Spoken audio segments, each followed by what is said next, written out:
بسم اللہ الرحمن الرحیم۔ عزیز طلباء السلام علیکم۔ محمد شعیب اوان آپ سے مخاطب ہوں۔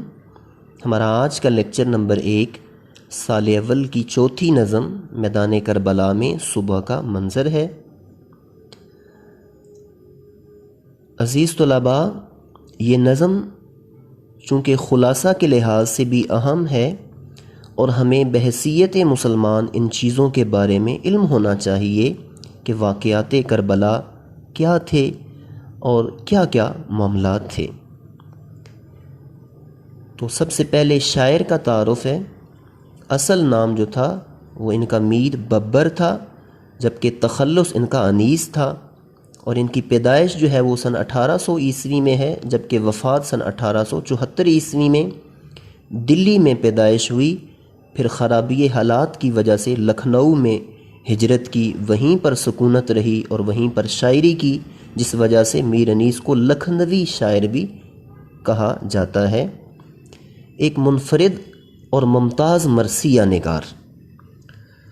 تو مرثیہ اردو ادب کی وہ صنف ہے جس میں کسی مرحوم شخص کے اوصاف حمیدہ صفات کو بیان کیا جاتا ہے، لیکن اردو ادب میں خاص طور پر مرثیہ چونکہ واقعات کربلا سے منسوب ہو گیا، یعنی میدان کربلا میں حضرت امام حسین علی مقام نے جو قربانیاں پیش کیں ان کے بیان کو مرثیہ کہتے ہیں۔ تو میر انیس ایک خاندانی شاعر تھے، یعنی میر انیس کے جو والد محترم میر خلیق تھے وہ بھی شاعر تھے، دادا بھی نامور مثنوی نگار میر حسن اور پردادا بھی مشہور ہیج گو ضاحک تھے۔ تو اس طرح یہ سلسلہ 5ویں پشت تک جا پہنچتا ہے۔ اس بات پر فخر کرتے ہوئے میر انیس ایک جگہ پر کہتے ہیں کہ عمر گزری ہے اسی دشت کی سیاہی میں، 5ویں پشت ہے شبیر کی مداحی میں۔ تو خلقی شاعر تھے میر انیس ایک، یعنی پیدائشی شاعر، کیونکہ گھر میں ایک ماحول تھا شاعری والا، تو اس وجہ سے شروع بچپن ہی میں شاعری کا آغاز کیا۔ شعر و شاعری کا بہت شوق تھا میر انیس کو۔ اس کے علاوہ فصاحت و بلاغت میں کمال، یعنی خوبصورت الفاظ کا استعمال انہوں نے اپنے مرثیوں میں کیا ہے۔ عمدہ منظر نگاری، جذبات نگاری، کردار نگاری، واقعہ نگاری، تشبیہات اور استعارات کا استعمال، یعنی اپنے مرثیوں کو خوبصورت استعاروں سے جو ہے یہ مزین کرتے۔ اس کے علاوہ چھوٹی چھوٹی جزیات کو خوبصورتی کے ساتھ بیان کرتے تھے۔ منفرد اسلوب اور شدت تاثیر، یعنی دکھ، درد و الم کی کیفیت جو ہے وہ میر انیس کے مرثیوں سے ملتی ہے، تو لہٰذا دکھ، درد اور الم جو ہے یہ بہت زیادہ ان کے مرثیہ میں پایا جاتا ہے۔ عزیز طلباء، اب ہم مرثیہ کا تعارف جو ہے وہ جانتے ہیں کہ مرثیہ کیا ہوتا ہے، اور یہ جو مرثیہ ہے اس میں کیا کیا بیان ہوا ہے۔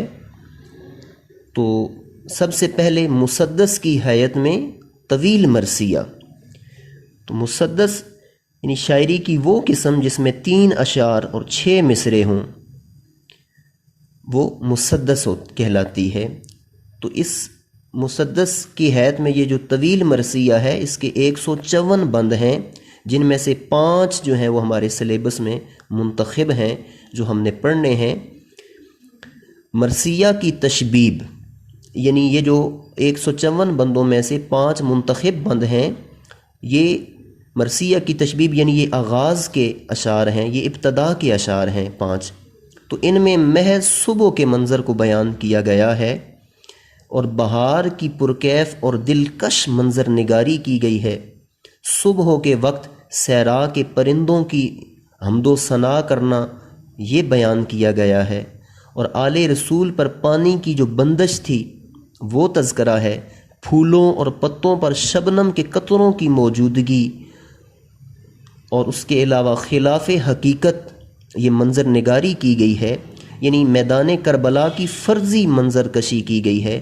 عزیز طلباء، صحرا میں پھول اور پتے تو نہیں ہوتے، یہاں پر جیسا کہ میں نے آپ کو بتایا ہے کہ میدان کربلا کی ایک فرضی منظر کشی کی ہے میر انیس نے، چونکہ میر انیس جس دور میں تھے تو اس دور میں جو ہے اردو ادب میں یہ چیز پائی جاتی تھی، اور اردو ادب میں یہ تھا کہ باتوں کو بڑھا چڑھا کے جو ہے وہ بیان کیا جاتا تھا، یعنی بے حد مبالغہ آرائی، یعنی باتوں کو بڑھا چڑھا کے بیان کرنا۔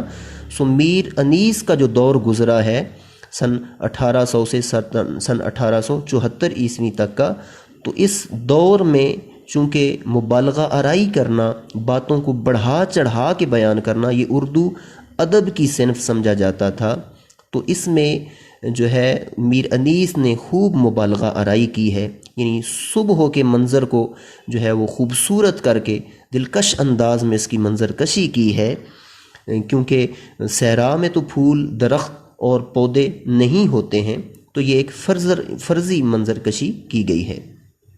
اور یہ جو نظم ہے میدان کربلا میں صبح کا منظر، یہ اخذ شدہ ہے میراثی انیس، جمع ہے یہ مرثیہ کی، تو یہ میراثی انیس میں سے یہ جو 154 بند ہیں ان میں سے 5 منتخب بند ہیں۔ عزیز طلباء، اب ہم اس نظم کا خلاصہ جو ہے وہ پڑھتے ہیں تاکہ ہمیں پتہ چلے کہ اس نظم میں شاعر نے کیا بیان کیا ہے۔ تو سب سے پہلے میر انیس میدان کربلا میں صبح کا منظر جو ہے وہ پیش کرتے ہیں بڑا دلکش اور خوبصورت کر کے۔ کہتے ہیں کہ میدان کربلا میں صبح کا منظر بڑا دلکش تھا، ٹھنڈی ہوائیں چل رہی تھیں، درخت جھوم رہے تھے، پھول اوس کی وجہ سے چمک رہے تھے، پورے ماحول میں ایسی شفافیت تھی کہ اطلس زنگاری فلک بھی شرما رہا تھا۔ شبنم کے موتی ہیروں جیسے تھے جن سے درخت اور پتے سجے ہوئے تھے، مور، تیتر اور چکور کے میٹھے گیت سنائی دے رہے تھے، درخت پھولوں سے لد گئے تھے، شبنم کے قطروں نے حضرت فاطمہ سلام اللہ علیہا کے پیاسے خاندان کے لیے گلاب کے کٹورے بھر دیے تھے، قمریاں خدا کی حمد و ثنا میں مصروف تھیں، ننھی ننھی چیونٹیاں یا حیو یا قدیر کی تسبیح کر رہی تھیں، پرندے اور ہرن مست پھر رہے تھے اور شیر کھچاروں میں گونج رہے تھے، سب اپنے اپنے انداز میں اللہ پاک کی تسبیح میں مصروف تھے۔ یعنی شاعر نے میدان کربلا میں نمودار ہونے والی دلکش صبح کی منظر کشی کی ہے، ٹھنڈی ہوا، پھولوں کی خوشبو اور پرندوں کے چہچہے، یعنی حضور علیہ الصلاۃ والسلام کے خاندان کا استقبال کر رہے تھے۔ صبح کے وقت کی مناسبت سے ہر شے جو ہے وہ اللہ تعالیٰ کی تسبیح میں مصروف تھی، تسبیح و تحلیل میں مصروف تھی۔ تو عزیز طلباء، اب ہم اس نظم کے جو 5 منتخب بند ہیں ان کی تشریح اور اس نظم میں جو مشکل الفاظ ہیں ان کے معانی جو ہیں وہ جاننے کی کوشش کریں گے اگلے لیکچر نمبر 2 میں۔ تو آپ نے اس نظم کا خلاصہ خوبصورت کر کے اپنی کاپیز پہ لکھنا ہے اور اس کو یاد کرنا ہے۔